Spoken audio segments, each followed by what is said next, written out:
वैष्णो देवी का जिक्र किसी वेद पुराण में नहीं मिलता, तो कैसे शुरू हुई उनकी महिमा की कहानी?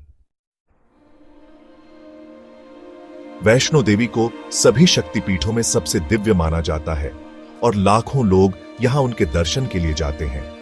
लेकिन वैष्णो माता की इतनी महिमा होने के बावजूद उनका जिक्र किसी वेद पुराण में नहीं मिलता। आखिर क्यों?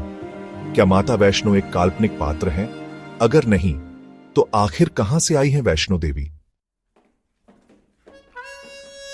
वैष्णो देवी का दिव्य शक्तिपीठ इतना प्रसिद्ध है और उसकी मान्यता इतनी ज्यादा है कि लाखों लोग 14 किलोमीटर की मुश्किल चढ़ाई करके उनके दर्शन करने जाते हैं।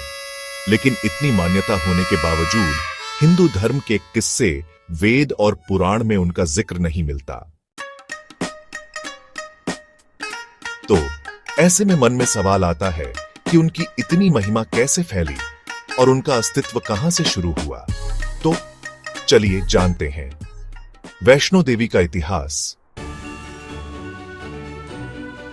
वैष्णो देवी के प्राकट्य की कथा भागवत में आती है। इस देवी की कथा दुर्गा सप्तशती में भी है, लेकिन वेदों और पुराणों में इनके नाम का सीधा जिक्र नहीं है। कहते हैं कि अधिकतर पुराण हजारों साल पहले लिखे गए हैं, परंतु वैष्णो देवी का ज्ञात इतिहास लगभग 500 से 1000 वर्ष पुराना है। शायद इसलिए इनका वर्णन पुराणों या वेदों में नहीं मिलता। वैष्णो देवी को त्रिकुटा और वैष्णवी के नाम से भी जाना जाता है। वैष्णो देवी के जन्म की कहानी भगवान विष्णु के वंश से जुड़ी है और उन्हें महाकाली, महालक्ष्मी और महासरस्वती का अवतार माना जाता है।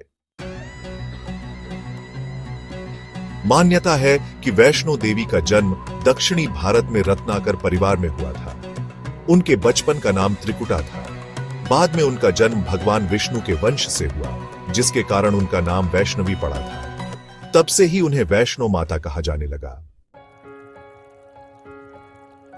कहते हैं कि त्रेता युग में माता वैष्णो ने एक राजकुमारी के रूप में जन्म लिया था ताकि वे लोगों का कल्याण कर सकें। बाद में उन्होंने त्रिकुटा पर्वत पर जाकर तपस्या की, जहां समय आने पर उनका शरीर 3 दिव्य ऊर्जाओं में बदल गया था। आज के समय में वैष्णो देवी का मंदिर त्रिकुटा पर्वत पर प्राचीन गुफा में स्थित है, जहां वे अपने तीनों महारूपों में 3 पिंडियों के रूप में स्थापित हुई। यही वजह है कि गुफा में माता के 3 रूप दिखाई देने पर भी वे एक नाम वैष्णो देवी के रूप में जानी और पूजी जाती है।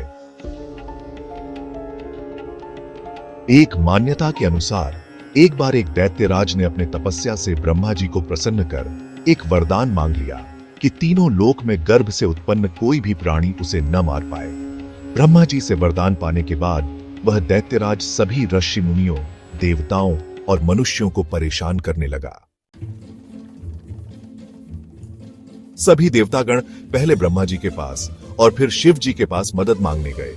शिव जी ने कहा कि ब्रह्मदेव के वरदान के कारण मैं आपकी सहायता नहीं कर सकता, इसीलिए आप लोग विष्णु जी के पास जाइए। भगवान विष्णु ने माता लक्ष्मी, पार्वती और सरस्वती को अपनी शक्ति से एक स्त्री का निर्माण करने के लिए कहा। तीनों देवियों ने मिलकर एक नई शक्ति का निर्माण किया, जिसका नाम वैष्णवी रखा गया। वैष्णवी ने ही उस दैत्य का संहार किया। उसके बाद वह वापस विष्णु जी के पास लौट आई और उनसे बोली कि अब मेरा कार्य सिद्ध हुआ, अब आप मुझे अपने भीतर, अपने हृदय में स्थान दे। तब विष्णु भगवान ने कहा कि तुम राजा रत्नाकर की पुत्री के रूप में जन्म लेकर धर्म की रक्षा करो। उसके बाद वैष्णवी ने राजा रत्नाकर के पुत्री के रूप में जन्म लिया और बचपन से ही राम नाम का गुणगान करने लगी। थोड़ी सयानी होने पर वह त्रिकूट पर्वत पर जाकर राम भगवान की प्रतीक्षा करने लगी। जब सीता माता को खोज करते हुए भगवान राम वैष्णवी से मिले, तो वैष्णवी ने कहा कि अब मुझे अपने साथ ले चलिए। तब श्री राम ने कहा कि मैं अभी सीता की खोज में जा रहा हूं, मेरा विवाह हो चुका है और इस जन्म में मैं अब तुमसे विवाह नहीं कर सकता, इसीलिए अब त्रिकुट पर्वत पर मेरा इंतजार करो। मैं कलयुग के अंत में कल की अवतार लेकर तुमसे मिलूंगा और विवाह करूंगा। उस समय मेरी 2 पत्नी होंगी, एक महालक्ष्मी और दूसरी आप। कहते हैं तब से माता वैष्णवी भगवान कल्कि की प्रतीक्षा में त्रिकुट पर्वत पर वैष्णव देवी के रूप में तपस्या कर रही है।